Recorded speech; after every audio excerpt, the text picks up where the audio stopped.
Thank you, everyone, sir.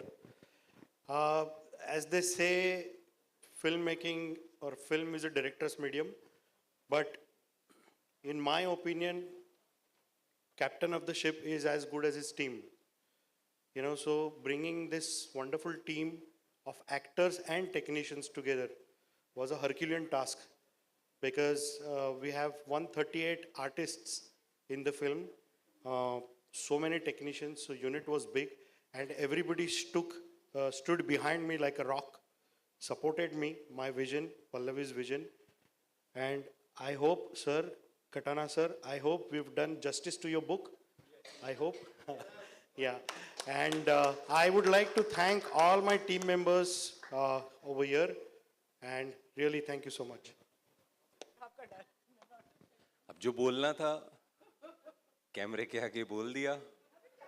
अब बारी आप लोगों की है। आप देखिए, बोलिए, लिखिए, लोगों तक पहुंचाइए, लोगों को बताइए, क्योंकि अब बॉल आपके पाले में है। तो मुझे जो आता था मैंने कर दिया।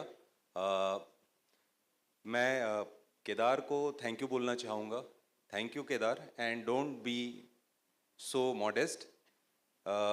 अभी केदार ने बोला कि बिना टीम के चीज़ें, हाँ टीम के बगैर चीज़ें नहीं होती, मैं अग्री करता हूँ, लेकिन कोई भी सेना बिना सेनापति के कोई बड़ी चीज़ नहीं कर पाती, बिखर जाती है, क्योंकि उन्हें संभालने वाला कोई होता नहीं। तो अगर डायरेक्टर विजनरी है, डायरेक्टर को चीज़ें दिख रही हैं, समझ रही हैं, तो हम लोग एज एन एक्टर डायरेक्टर को सुनते हैं और ब्लाइंडली फॉलो करते हैं। So thank you so much Kedar, and thank you Pallavi. मैं बड़ा फ़ैन हूँ मनोज भाई का और बहुत सारा काम देखा है। Thank you so much Manoj bhai for saying yes to this film. मौका नहीं मिला इस फिल्म में हमें एक साथ फ्रेम शेयर करने का, लेकिन ये मलाल लेके जाऊंगा और कोशिश करूंगा कि ये मलाल मुझे चक्रवृद्धि ब्याज में कंपाउंडिंग के साथ किसी फिल्म में मिले।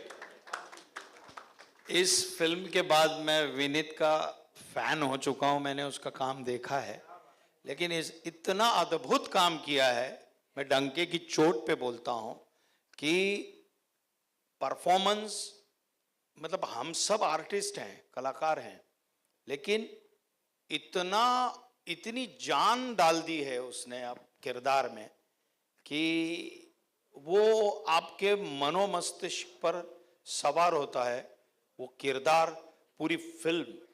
एंड सारे कलाकारों ने अद्भुत काम किया है, क्योंकि अभी ये धीरोदात्त नायक है इस फिल्म का, तो मैं तुम्हारा फैन हो गया हूँ Vineet. Thank you very much, you did a excellent job.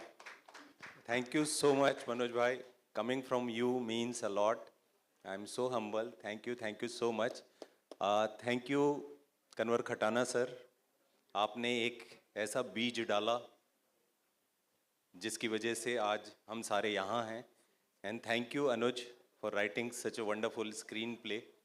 मैं मुझे पता नहीं यहाँ की प्रोटोकॉल क्या है अभी ये स्टेज की, लेकिन कहते हैं ना कि परिवार जब पूरा हो तो वो फ्रेम अच्छा लगता है। राज, प्लीज कम।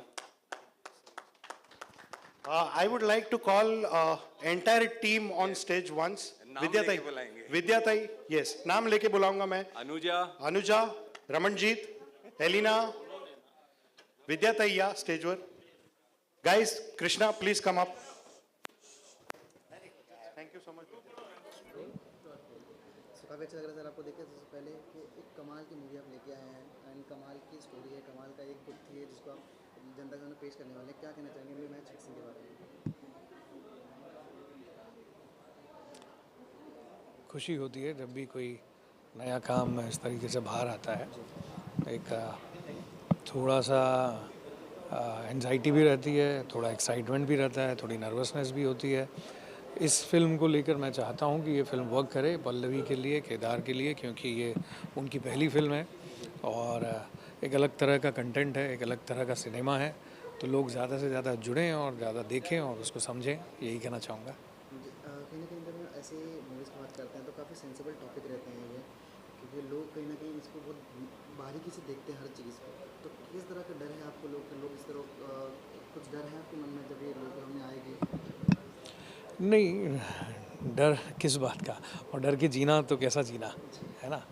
आपको अपना काम ऑनेस्टी से करना चाहिए, बाकी फिर छोड़ देना चाहिए। देखिए, जितने दिमाग होते हैं उतनी सोच होती है, और उतनी सोच होती है तो उतना वर्बल डिस्कशन होता है, और उतना वर्बल डिस्कशन में एक आज़ादी सभी को दी जाती है कि अपना पॉइंट ऑफ व्यू रखें। तो कुछ लोगों को वो अच्छा लगता है, कुछ को ख़राब लगता है, कुछ को ठीक लगता है। सबका अपना अपना ओपिनियन है, और सबको अपना अपना ओपिनियन रखने का एक पूरा अधिकार है। तो उस बात से किसी चीज़ का डर नहीं होना चाहिए। ये एक स्वतंत्र राय रख सकते हैं वो फिल्म को देखने के बाद, इसमें कोई प्रॉब्लम नहीं है। जी सर, अच्छा कौन सी चीज़ जिस तरह को पर्सनली आप चाहते हैं कि लोग उस चीज़ पे सबसे ज़्यादा ध्यान दें इस पिक्चर के बारे में? इस फिल्म में जी नहीं, एक पर्सनल ऐसे कोई इंसिडेंट्स अपन नहीं बता सकते हैं कि ये बहुत इम्पोर्टेंट फैक्टर है, इस पर ध्यान दें और इस पर ना दें। एक फ़िल्म जब बनती है तो वो पूरा एक सम्मिश्रण होता है एक कहानी को कन्वे करने का।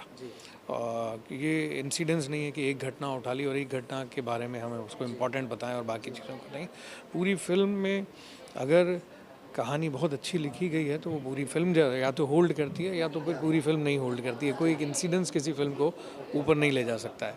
तो ये कहना बहुत मुश्किल है कि कौन से इस इंसिडेंस पे ध्यान दिया जाए। जी सर, बात करूँ कहीं ना कहीं इस मूवी में कोई एक चीज़ है जो मालेगांव ब्लास्ट, उसको भी कहीं ना कहीं थोड़ी बहुत जिक्र है इस चीज़ में उसका भी, तो कहीं ना कहीं वो बहुत ही आज भी अनसॉल्व ही है। तो उस तरह की टॉपिक को छूना, क्या कहना चाहेंगे सर? ये मिस्टर खटाना ने जो किताब लिखी है वो 350 पेज की एक किताब है, और उसमें बहुत सारी चीज़ें ऐसी हैं जो वहाँ से ली हैं रेफरेंस के तौर पे। कुछ जो पब्लिक डोमेन में अवेलेबल हैं, जो 26/11 का जो अटैक जिसकी बात कर रहे हैं आप, वो है, तो उसके रेफरेंस लिए हैं। लेकिन उन्होंने कहीं क्लेम नहीं किया है कि हम एक कोई रियलिस्टिक फिल्म लेकर या फिर जो सच्ची घटनाओं पर आधारित है वही फिल्म दिखा रहे हैं। ऐसा ना वो खुद क्लेम कर रहे हैं, ना मुझे ऐसा कुछ बताया गया है। मेरे लिए ये एक स्क्रिप्ट है, मैं एक एक्टर हूँ, और मुझे उस तरीके से चैलेंजिंग काम और एक्साइटिंग काम करने में बड़ा मज़ा आता है। मुझे अच्छा लगता है उसकी लय में, उसके तार बुनना और उसमें गुम होना। तो उस तरीके से मैं देखता हूँ। और उन अटैक्स का जिनका आप जिक्र कर रहे हैं वो रेफरेंस के तौर पर हैं, इसको इस तरीके से नहीं है, ना कोई डॉक्यूमेंट्री की तरह से बनाया गया है, और ना उन्होंने कोई क्लेम किया है। तो एक सवाल अगर उठता है पब्लिक के मन में, और उससे कुछ सवाल उठने पर वो मन चलता है, और वो इंगेज होते हैं, वो इन्वॉल्व होते हैं और कुछ सोचते हैं, तो पर्पस सॉल्व होता है ना फिल्म का। बस इतना ही है, इससे आगे कुछ ऐसी कोई क्रांति ला रहे हैं हम फिल्म को लेकर, ये कहना बहुत ही ज़बरदस्ती से शो ऑफ करने जैसा होगा। कई लोग इस बात को भुनाने की कोशिश करते हैं कि हमने ये फिल्म बनाई तो हम एक क्रांतिकारी आंदोलन से जुड़े हुए हैं, या हमने कुछ बहुत नया कर दिया या बहुत अलग कर दिया। देखिए, अल्टीमेटली हर आदमी जो फिल्म विधा से जुड़ा है उसका एक मोटो ये भी है कि वो अपने एग्जिस्टेंस की तलाश में है, वो अपने शौक़ को, अपने पैशन को पूरा कर रहा है, और साथ में पैसा भी कमाना चाहता है। तो मैं भी कोई ऐसा नहीं है कि अगर आप मुझे कहें या फिल्म मेकर कहें कि सब सोशल सर्विस करने के लिए नहीं बैठे हैं। हाँ, उस तरह के जो कंटेंट होते हैं, जो एक रिलेटिव मुद्दा होता है, सब्जेक्ट्स देखिए लिमिटेड होते हैं। या तो कॉमेडी पे आप फिल्म बनाएंगे, या फिर रोमांस पे बनाएंगे, या फिर एक्शन बनाएंगे, या थ्रिलर बनाएंगे, या इस तरह का कुछ उठाएंगे। तो ये अपनी अपनी चॉइस की बात है, और ये मेरी चॉइस की बात है कि मैं क्या चुनता हूँ। तो सर अनिल, मैं जानना चाहूँगा कुछ अगले सवाल में कि जब इनिशियली आपके पास ये स्क्रिप्ट आई थी तो किस तरह आपने स्क्रिप्ट को देखा और क्या चीज़ इसके साथ आपने इसको हाँ कहा? जब भी कोई स्क्रिप्ट आती है, हमारा ये मकसद रहता है कि अच्छे एक्टर्स का कि वो रोल अच्छा होना चाहिए, कहानी अच्छी होनी चाहिए, और उस रोल में ऐसा कोई चैलेंज होना चाहिए जिसको करने पे एज एन एक्टर आपको सुकून मिले। आप और आप जिस तरह का काम पसंद करते हो, आपको ये कॉन्फिडेंस आना चाहिए कि ये मैं कैरी कर पाऊँगा और ऑडियंस तक अपनी बात को एक अलग अंदाज में कह पाऊँगा, जिससे कि मेरा कैलिबर भी नज़र आएगा और कहानी भी सिंपलिसिटी के साथ आगे बढ़ेगी, बिना उसमें उठापटक करते हुए कि मैं ही हाईलाइट हो जाऊँ और कहानी को दबा दूँ। वो इंटेंशन कभी भी नहीं रहना चाहिए।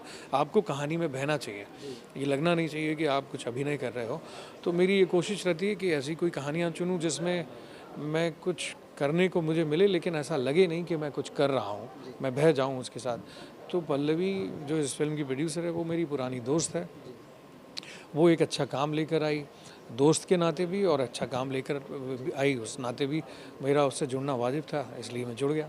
सर आखिरी 2 सवाल आपसे करूँगा मैं कि कहीं ना कहीं जब इस तरह की जब मूवीज़ आती हैं कहीं ना कहीं उनको एक पॉलिटिकल एजेंडा बता दिया जाता है, चाहे वो मूवी उस चीज़ को ना छोड़ी हो, फिर भी एक एजेंडा की तरह तौर पे लोग बताते हैं, पेश कर उस तरह की उसका वो इमेज बना देते हैं। उस बारे में क्या कहना चाहते हैं? यार मुझे तो कोई प्रॉब्लम नहीं नज़र आती है इसमें। अगर पॉलिटिकल एजेंडा बना रहे हैं और फिल्म चल जा रही है तो मेरे तो लगता है ठीक ही है। अल्टीमेटली एक्टर्स को, मेकर्स को और डायरेक्टर्स को ये सोचना चाहिए कि फिल्म वर्क कैसे करेगी। हाँ, अननेसेसरी का प्रोपोगेंडा बना के, झूठ बोल के, पॉलिटिकल एजेंडा दिखा के, बता के उसको ख़राब करना या नीचे करने से मुझे थोड़ा सा अफसोस होता है। बट अगर कोई उसका बना रहा है और उसमें लग रहा है और उससे फिल्म का फ़ायदा हो रहा है तो बनाओ भाई, बट किसी का नुकसान ना हो, किसी को हार्म ना करें, किसी की फीलिंग को ठेस ना पहुंचाएं, किसी को नीचा ना दिखाएं, किसी और कम्युनिटी को ज़बरदस्ती खींच के नीचे ना लेके आएँ। यहाँ तक एक ह्यूमन लेवल पे हम थोड़े इंसान अच्छे रहें बस, और ज़बरदस्ती की खींचतान में ना पड़ें, किसी की बुराई ना करें, इतना भर कर लें तो ज़िंदगी तर है मुझे लगता है। तो और आप उससे अगर पॉलिटिकल एजेंडा बना दिया जाता है तो आप और मैं उससे बच नहीं सकते हैं, राइट। क्या कर सकते हैं कि हम अपने आप को प्योर रखें। जब हम प्योर रहेंगे और अपनी रियलिटी को दूसरे तक पहुंचाएंगे और हम उस कीचड़ में हाथ नहीं डालेंगे तो धीरे धीरे आप जहां से वहां, उनकी तादाद ज़्यादा होती है, आपकी भी तादाद थोड़ी थोड़ी बढ़ेगी और तब एक पॉजिटिव समाज बनना शुरू होगा। तो ये एक सोच लेके चलना चाहिए। लास्ट में आपसे जानना चाहूँगा जो दर्शक इस मूवी को देखने वाले हैं, क्या उनसे एक्सपेक्ट कर रहे हैं, क्या क्या मैसेज देना चाहेंगे उनको?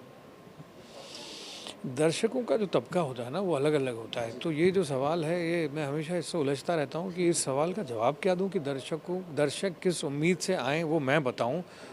ये बड़ा मुश्किल होता है क्योंकि दर्शक किसी एक उम्र के नहीं हैं, वो अलग अलग उम्र के हैं और हर आदमी की साइकोलॉजी, सोच, विचार, परिवेश अलग अलग होता है।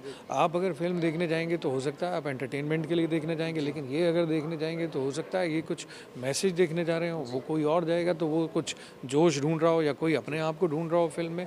तो फिल्म देखना हर अलग अलग आदमी के लिए एक अलग अलग सब्जेक्ट हो सकता है। उसको अपनी चाह से फिल्म देखनी होगी। हाँ, इस फिल्म में ये किस तरह की फिल्म है उतना ज़रूर मैं बता सकता हूँ जिससे ये दर्शक डिसाइड करें कि उनको ये फ़िल्म देखनी है कि नहीं। मैं तो चाहूँगा कि वो देखें क्योंकि मैं इस फिल्म का हिस्सा हूँ और फिल्म मेरे हिसाब से रीज़नेबली सेंसेबल एक फ़िल्म है और कोई फालतूगिरी नहीं दिखाई है इसमें। तो एक इंटेंस इस तरीके का एक हिंदुस्तान और पाकिस्तान के बीच में जो कशमकश है, उनकी पॉलिटिकल हायरार्की के सिस्टम में जो कशमकश है, वो उससे अवेयर होंगे लोग अगर उसमें इंटरेस्ट रखते हो। तो इसमें आतंक है, इसमें जिहादी हैं, इसमें ISI है, इसमें IFP है। तो उस तरह का एक इंटेंस कहानी है और जो 26/11 है वो कैसे घटा था, उसके पीछे क्या भूमिका रही होगी, उसके बारे में थोड़ा सा एक बताया गया है। तो अगर किसी को वो सब जानने की इच्छा है तो उन्हें ज़रूर ये फिल्म देखनी चाहिए।